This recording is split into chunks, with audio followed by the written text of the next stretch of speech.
Buenos días, soy el estudiante de la licenciatura de fisioterapia Miguel Cortés Ojeda. Les vengo a presentar lo que es mi trabajo de tercer parcial de imagenología, que es hablar de 7 patologías diferentes. Primero les voy a explicar, o de las patologías que a mí me interesaron mucho, fue lo del esguince cervical, grado 1 y 2, ya que son muy comunes en la vida cotidiana realmente, y vemos que la definición es: el esguince cervical es una de las consecuencias más frecuentes de un accidente de tráfico, generalmente producido por alcance. Existe lo que es el grado 1, que es un dolor cervical, rigidez en la zona del cuello y molestias vagas. Y en el grado 3 son molestias cervicales y signos neurológicos como disminución de reflejos, paresis, déficits sensoriales. Esto es debido a que generalmente los músculos van aplastando los dermatomas y eso interfiere con la sensibilidad que tenemos. Las epidemiologías, tenemos que existen datos que sugieren que el 20% de los accidentes de tráfico presentan síntomas cervicales. En una imagen de acá, que es la anatomía y fisiología, vemos que la articulación que conforma esto es por la C1 y C2, que son más bien conocidas como atlas y axis, que generalmente son el soporte y el eje de nuestro cuello, ¿no? Y en la anatomía radiológica vemos una resonancia magnética de cómo se ve nuestro cuello en realidad. Vemos ahí que presentamos lo que son los discos intervertebrales, vemos la parte occipital del cráneo y vemos la musculatura. En esta resonancia magnética se llegan a apreciar mejor lo que son las partes del cuerpo. En la anatomía palpatoria lo que tenemos es unas imágenes de cómo podemos palpar lo que es la parte del cuello, generalmente donde se lesionan, donde se da esta lesión. Por ejemplo, en el cartílago de tiroides o en la protuberancia occipital externa se puede palpar. En la fisiopatología, aquí vemos una radiología de cómo es la curva lordótica cervical y cómo, debido a esta lesión, se da una rectificación de la curva cervical. Ahora, en el tratamiento y la rehabilitación, generalmente, como cualquier esguince, pues es una inflamación de estos ligamentos y músculos, así que generalmente lo que se requiere, obviamente dependiendo del grado, puede ser una intervención quirúrgica o una rehabilitación, serían pequeñas movilizaciones después de una intervención de agentes físicos, como algo que no comprometa mucho a lo que es el cuello, que es una zona muy delicada, como los TENS, podrían ser los interferenciales, y ya que esté avanzado lo que es este padecimiento, ya sea en su grado 1 o en su grado 3, podremos ir con terapias como tracciones o pequeños ejercicios para el cuello para devolverle lo que es el gesto de movimiento que tiene el cuello, ya que el cuello pues es como dije, es un eje y tiene varios movimientos en su fisiología, como es la lateralización, rotación del cuello, movimientos que son de hacia la derecha hacia la izquierda, arriba hacia abajo. Entonces, como es pues una zona articular muy importante, ya que realiza muchos movimientos para nuestra vida diaria. Muy bien,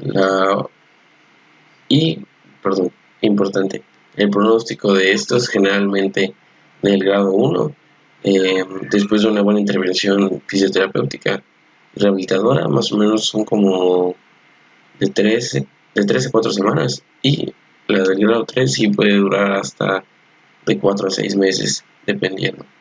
Ahora vamos con lo que es el esguince de tobillo 1, 2 y 3, que también me parecieron súper importantes, ya que son muy, ¿cómo se dice? Muy comunes esas lesiones, tanto para deportistas como para gente que no es deportista.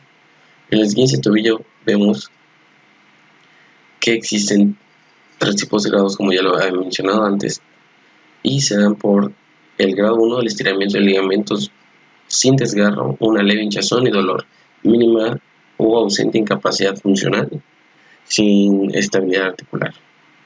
Esto se ve por la inflamación más que la ruptura del ligamento, por eso hay inestabilidad articular. En el grado 2 vemos el desgarro parcial, moderada, hinchazón y dolor, alguna pérdida de la capacidad funcional, a eso se refiere a la marcha, y la leve inestabilidad articular.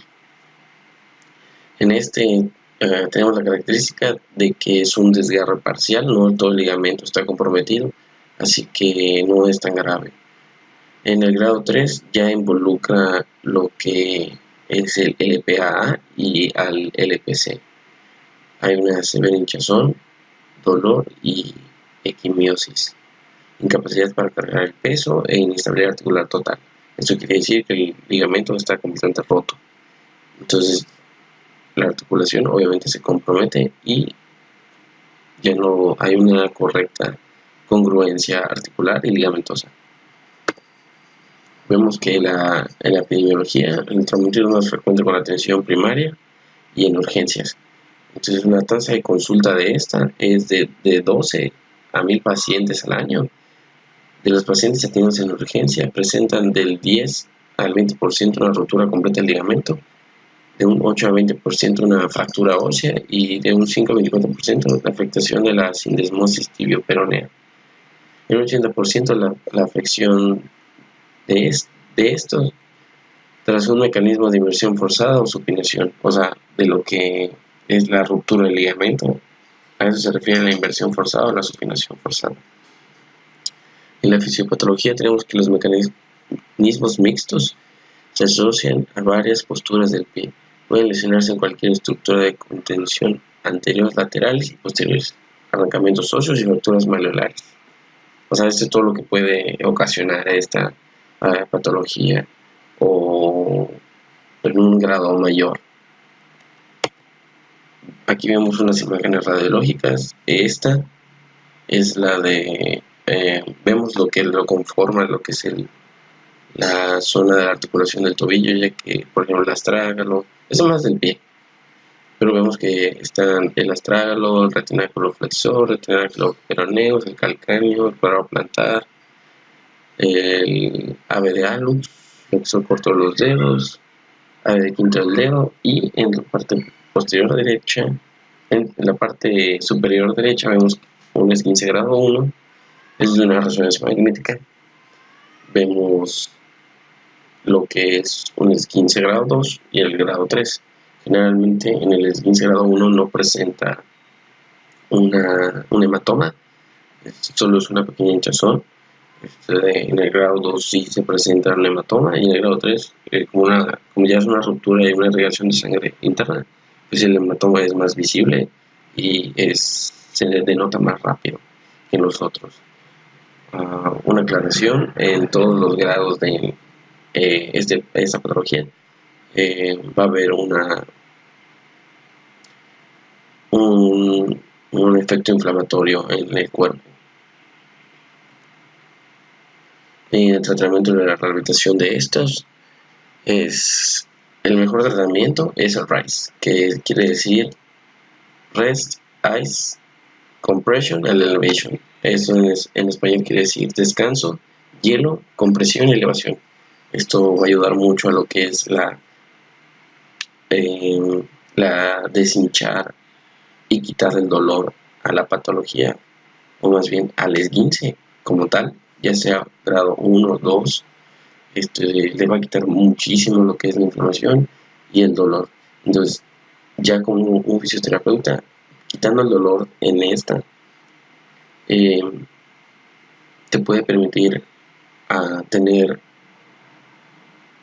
más posibilidades como terapia manual o agentes físicos, ya que el paciente puede soportar mejor el tratamiento.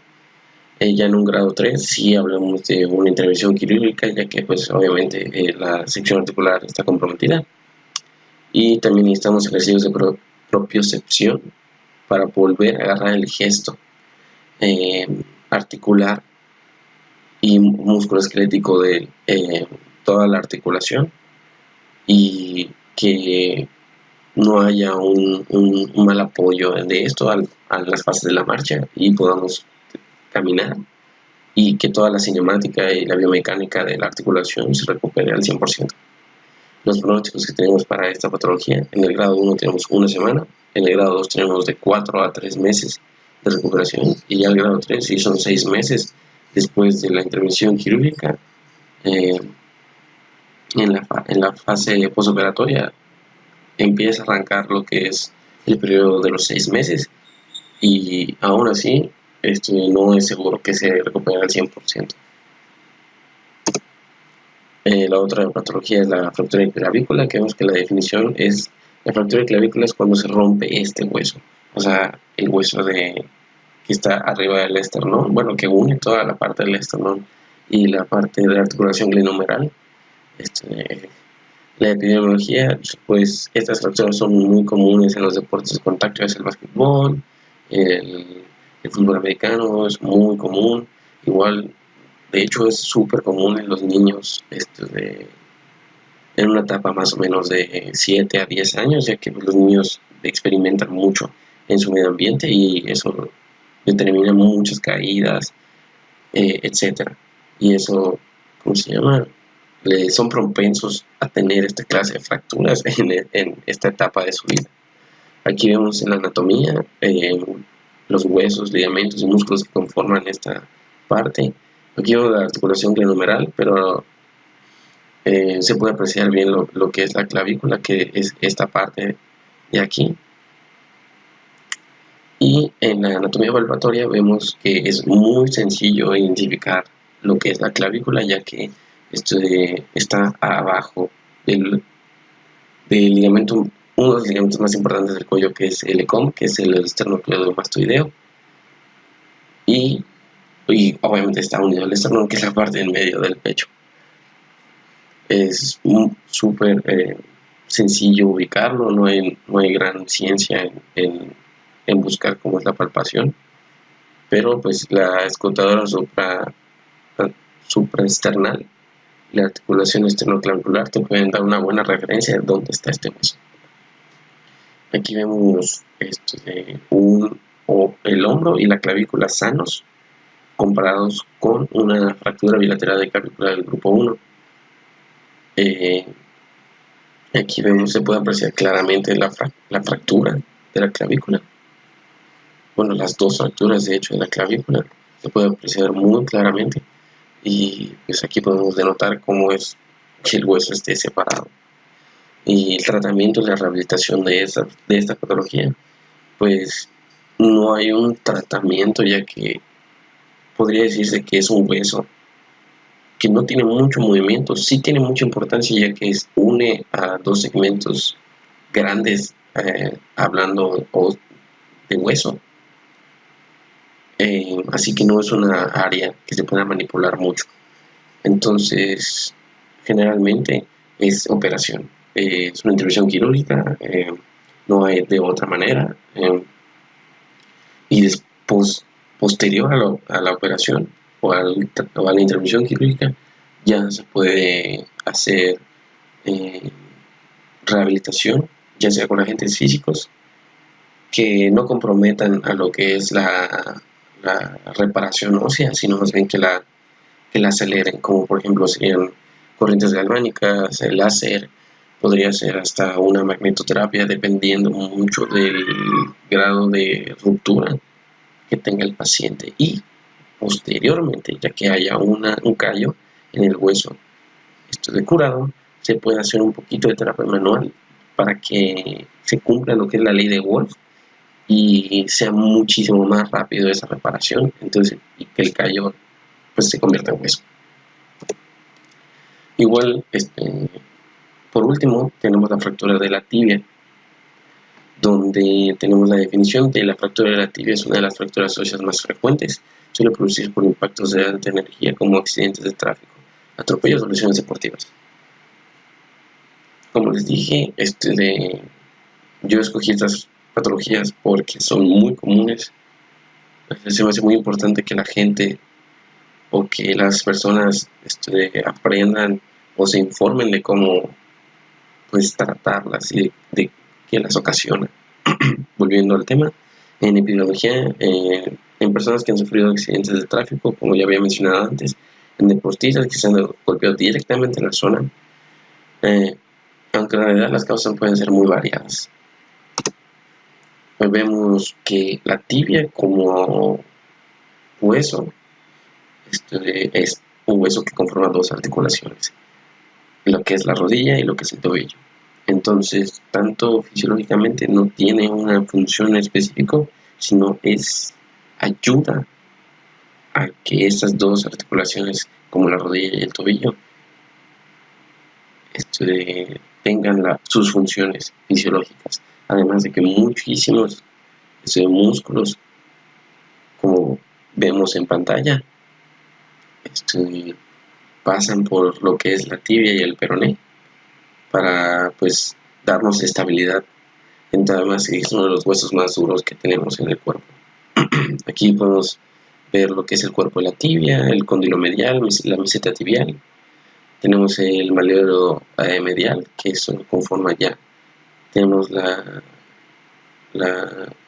incisura de la fíbula, que es aquí, que es lo que une la fíbula, que es el otro nombre que se le da al peroné, con la tibia.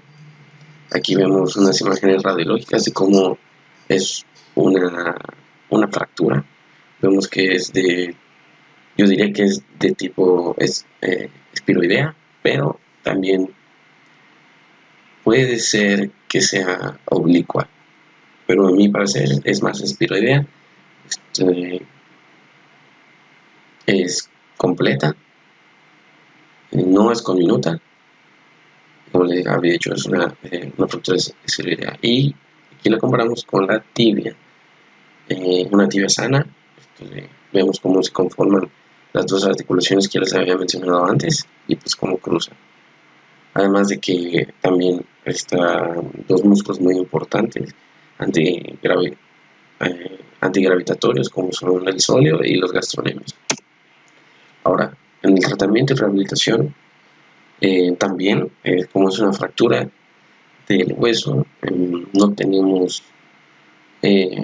más alternativa que un tratamiento quirúrgico, posteriormente una inmovilización total del hueso. No hay de otra. Además de que necesitamos presión en la zona, como dije, por la ley de Wolff. Y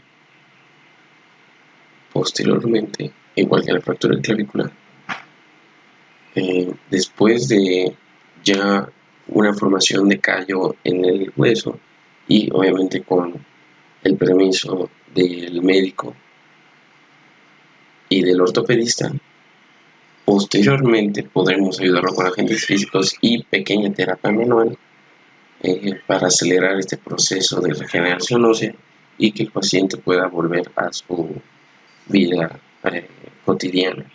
Y obviamente también no hay una rehabilitación que refuerce el hueso para que no se vuelva a romper, pero sí ayudar al segmento muscular para que ayude a reducir el impacto en posteriores ocasiones.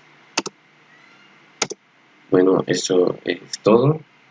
Espero que les haya parecido muy interesante. A mí estas patologías me parecieron súper interesantes, ya que son muy cotidianas, o sea, muchísimo. Para mí es muy importante que la gente aprenda cómo